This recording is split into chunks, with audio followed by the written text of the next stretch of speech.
Philippe Lavoie, alchimiste, corps-esprit, enseignant Kung Fu, Tai Chi, Qigong. On se voit aujourd'hui parce que j'ai envie de vous parler de différents petits sujets sur la pratique. J'en profite. Aujourd'hui, je suis sorti prendre une marche à partir du centre de pratique au Portugal jusqu'à la petite ville proche de l'océan, profiter du soleil, de la vie, entre deux pratiques. Donc là, il faut que je retourne à l'école parce que la prochaine pratique va commencer bientôt. Si vous êtes un habitué de ma page Facebook, vous avez peut-être vu un petit meme que j'ai posté. C'est jamais trop à prendre au sérieux, ça reste des memes, c'est drôle. Mais bon, ça peut éveiller un peu l'intérêt. Tant mieux. C'est sur l'alliance de la tradition et de la modernité. C'est un gros débat dans le milieu des arts martiaux, particulièrement dans le milieu des arts martiaux chinois, où le terme tradition, traditionnelle, est utilisé de manière souvent noble, souvent comme un gage d'une forme de qualité, d'authenticité, de véracité, à l'opposé d'une approche plus moderne qui serait souvent considérée comme fausse, défaillante, incomplète, modifiée, altérée. Donc on trouve tout ce champ lexical là dans l'univers des écoles en boxe chinoise, en kung fu, en tai chi aussi, en qigong. Souvent, la modernité va être associée avec des styles plus de démonstration, de danse, de représentation, de forme, souvent très athlétique, très spectaculaire, on pourrait dire, au regard. D'ailleurs, dans les compétitions de wushu dit modernes, on va retrouver beaucoup d'éléments de ballet, des sauts très acrobatiques, des tournées sur soi, puis on atterrit en split, on tombe sur le sol, pop de côté, on se relève en faisant un grand saut. Ces mouvements-là ont été souvent ajoutés aux formes dites plus traditionnelles. On les appelle des nandu, des mouvements difficiles pour impressionner l'œil et gagner plus de points en compétition de démonstration.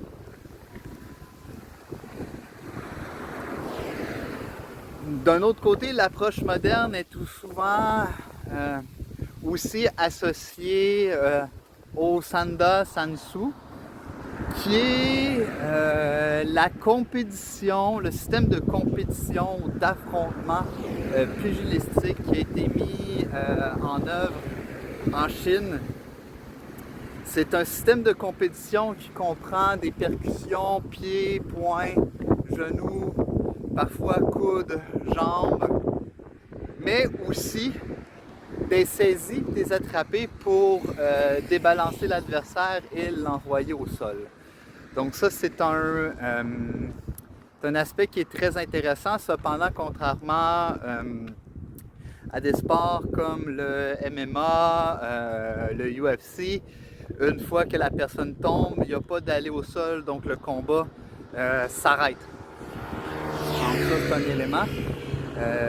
Puis aussi, peut-être je vais vouloir en parler un peu plus tard sur la notion du sol dans les pratiques chinoises. Puis, souvent, cet aspect sportif-là, par les traditionnalistes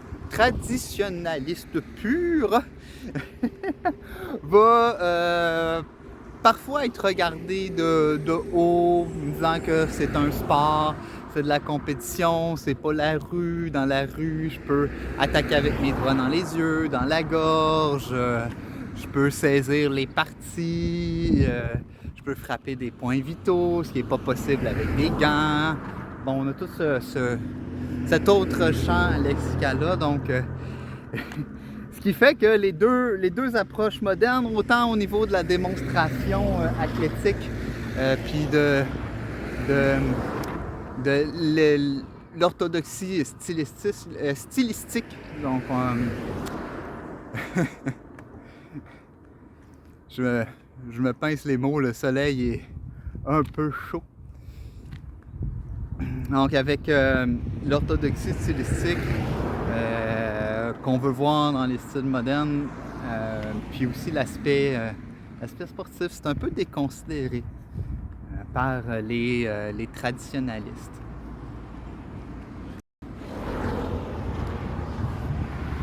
Bon. D'un autre côté, on a l'approche traditionnelle. Ça sonne comme un bloc monolithique. D'un autre côté, on a l'approche traditionnelle. Ça sonne comme une approche, une façon de faire. Alors que quand on va dans deux écoles dites traditionnelles, on retrouve des méthodes d'enseignement qui sont complètement différentes. C'est la réalité de la chose pour avoir fait visiter et ayant eu l'honneur de m'entraîner dans plusieurs écoles. L'approche la plus pure, c'était toujours celle proposée par le professeur ou le shifu qui était en place. Toutes les autres approches, c'était pas une vraie approche traditionnelle, c'était une approche fausse, etc., etc. Ces gens-là ont leur raison. C'est pas un jugement, c'est juste un constat qui vient de mon expérience, de mon vécu. Puis, dans le champ lexical de l'approche traditionnelle, on va souvent trouver, bon, premièrement, l'élément de lignée va revenir. Donc, on veut donner véritablement ou en apparence l'image d'une transmission de maître à élève avec des rites d'acceptation comme la cérémonie de l'acceptation du disciple, l'entraînement à porte close. Il y a beaucoup aussi le champ lexical du père, comme le shifu est un père pour l'étudiant. Parfois, des gens viennent à ce titre me voir pour l'enseignement et ils ne cherchent pas tant un enseignement kung-fu, mais ils cherchent une forme de père remplaçant. Donc, je vais juste faire attention pour ne pas me faire écraser. Ce qui est assez important si je veux pouvoir continuer à pratiquer et enseigner.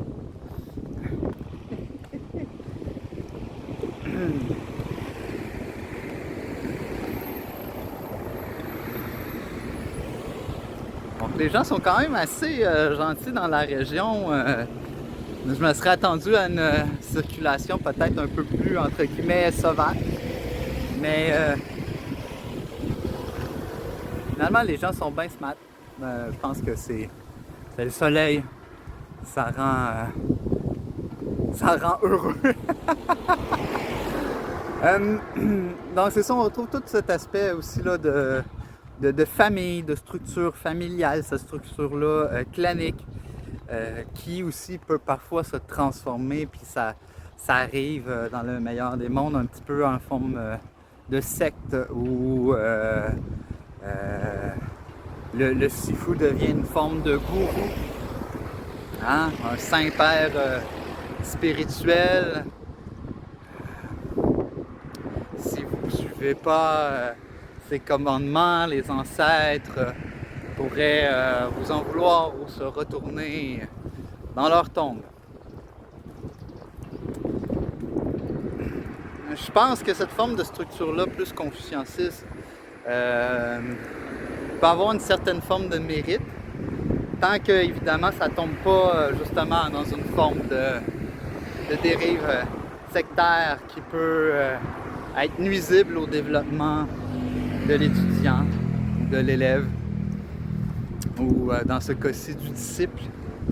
Donc il faut rester prudent quand on se magasine une formation, parce que c'est ça. Je le dis, je le répète, je l'assume, ça existe. Et il y a quelques écoles comme ça dans la région, la belle province de Québec. On va aussi apposer au terme traditionnel le langage des temps anciens. Avant, c'était mieux. C'était plus noble, c'était plus réaliste, c'était pour la survie. Donc il y a un gage, une certaine forme de qualité par cette approche ancienne depuis des millénaires.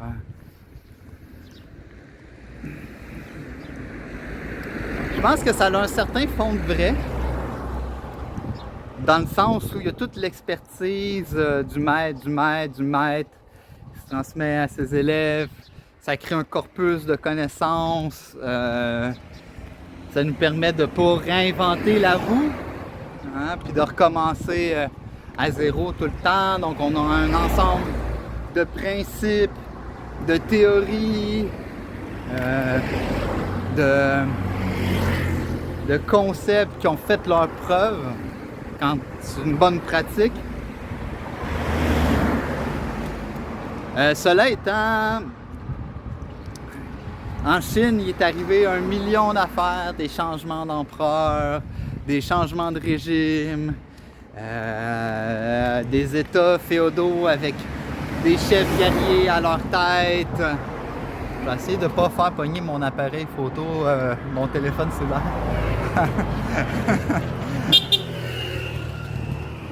Ah, ouais, des petits saluts. Donc, il y a toute cette notion-là de changement, puis ça a altéré l'art, ça a altéré la pratique. Le Kung Fu, dans ses débuts, ça n'avait pas encore le nom de Kung Fu. C'était du monde qui se sont fait dedans avec des casques à cornes pour amuser l'empereur de l'époque, tu sais. Aujourd'hui, il n'y a plus personne avec des casques à cornes. En tout cas, ça pourrait être drôle de ramener ça dans la pratique d'aujourd'hui.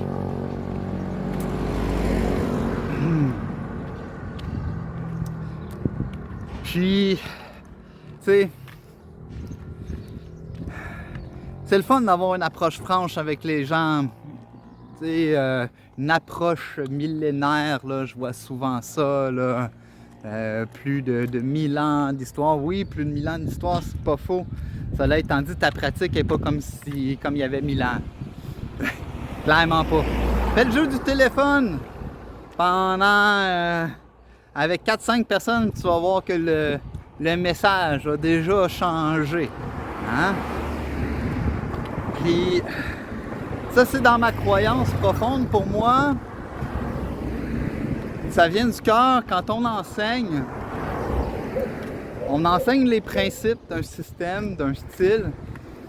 On enseigne les fondements, on enseigne, oui, certaines formes, des applications, comment la bébelle fonctionne. Tu vas avoir un bon shenfa, une bonne expressivité du corps. Tu vas avoir une bonne structure, ce qu'on appelle un corps de Kung Fu, forgé par la pratique. Ça, c'est super, super important. Mais si tu t'appropries pas la pratique, si cette pratique-là reste toujours celle de ton professeur, je dis pas après 3 cours, là, puis 2 ou 3 formations YouTube, tu fais « Yeah! Maintenant je connais le Kung Fu! » Ça marche pas de même. Mais après des années de pratique, le vin, okay, ou le Kung Fu en toi, commence à prendre sa substance, puis sa saveur. Puis à ce moment-là, il faut que tu fasses vivre ta pratique, il faut que tu la comprennes intérieurement, il faut que tu te l'appropries, il faut que ça devienne ton Kung Fu. Dans le temps, là, avant 1600 et quelques poussières, là où l'époque où les premiers livres de standardisation des systèmes sont sortis, c'est 1600, hein? C'est 400 ans, c'est pas 1000 ans. Hein? Il n'y en a pas beaucoup. Ça commence vraiment à sortir plus dans les années 1800. Là. À ce titre-là, promotion pour un blog. Promotion pour un blog que j'admire beaucoup qui s'appelle Brennan Translation. C'est un monsieur, un Anglais, qui connaît bien le mandarin, qui a décidé de traduire les textes classiques des systèmes, différents systèmes de Kung Fu, notamment Xingyi, Bagua, Tai Chi, un peu de Pachichuan, des styles de Long Point du Nord aussi. Donc on a des traductions authentiques en anglais de ces textes-là qui sont datés. Donc ça permet de voir un peu la trame historique de formation des styles puis de leur cristallisation à un système, on pourrait dire, académique. Parce qu'avant, un guerrier allait faire la guerre, s'il se faisait pas tuer, il revenait, il échangeait de village, il allait apprendre auprès de quelqu'un d'autre. Puis c'était pas des éléments qui étaient structurés nécessairement à un système cohérent.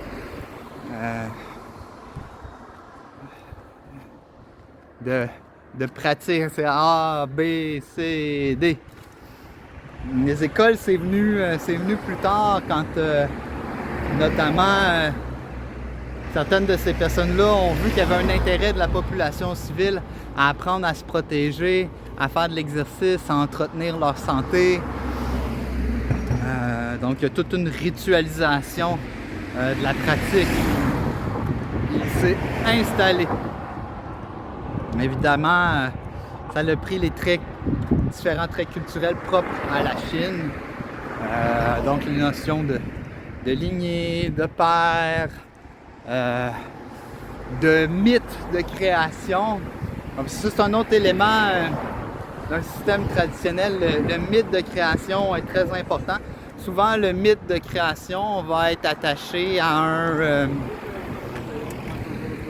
un personnage illustre, comme par exemple le Pakwa va être associé à Dong Hechuan. Puis Dong Hechuan l'aurait appris de moines taoïstes. dont on ne connaît pas vraiment le nom. La même chose que c'est le même mythe de création que pour le Pachichuan. Le créateur du Pachichuan aurait appris d'un moine taoïste fou. Donc on a l'histoire du moine taoïste fou qui revient souvent. On a aussi le moine, le mythe de la femme qui voulait pas se marier à un général, qui l'a provoqué en duel, puis elle a dit si je gagne, on se marie pas, puis que finalement elle gagne, fait que, etc. Ce qui est drôle, ça, on retrouve ce mythe-là pour la grue blanche.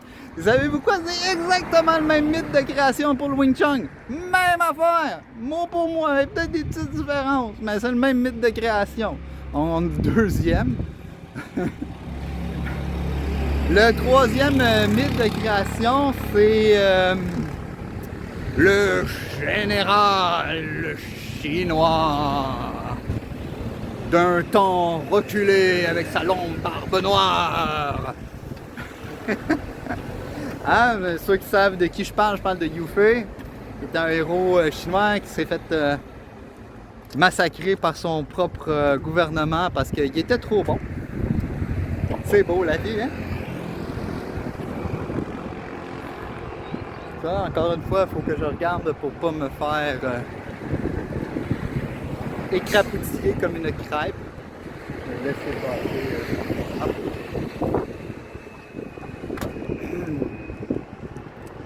passer. Donc, troisième mythe de création, on a le Xingyi, okay, Xingyi Liuquan, qui est associé à cet illustre personnage, mais on a aussi des styles de boxe comme le Long Point du Nord qui serait associé aussi à ce personnage. Encore là, différents styles ont le même mythe créateur.